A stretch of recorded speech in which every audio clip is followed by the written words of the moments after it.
We received a grand total of 2 days to read thousands of pages of documents. We weren't informed that House Democrats were working with Budget Committee Democrats in a joint investigation until we received your joint staff report yesterday.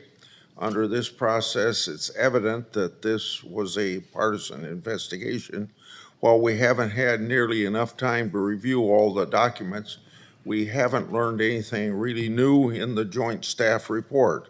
If there is new news, please tell us what it is, because this material has been mostly reported on before. The question, in the process of your investigation, did you or your team discuss investigation with any environmental groups, activists, or lobbyists? Chairman Grassley, thank you very much. Let me comment first on your statement, if I could, and then I'll go to the question, or I can do it the other way. I'm not certain which environmental groups came to testify, and I could go back and check that for you, and I will. We had our first hearing, which I think was the first hearing in Congress on the deception of the industry. Back in 2019. So I will double check that for you. But the documents that we released yesterday and that overwhelmingly constitute the investigation were directly received from the companies themselves that we were forced to subpoena.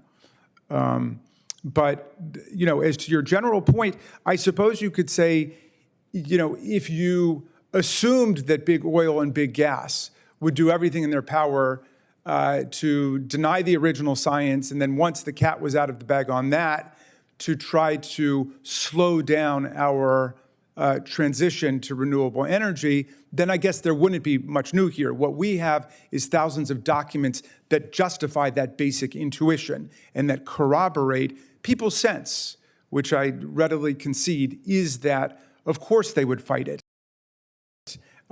You know, and so call me a little starry-eyed, but I think there was an opportunity there for big oil and big gas to be heroes, not just to our country, but to all humanity, by blowing the whistle and saying, all of us are equally invested in this. We've all benefited from the carbon model, but it's becoming a danger to us as a species. And they never did that, and they continue to try to frustrate and thwart our ability to move to the renewable energy future that we need.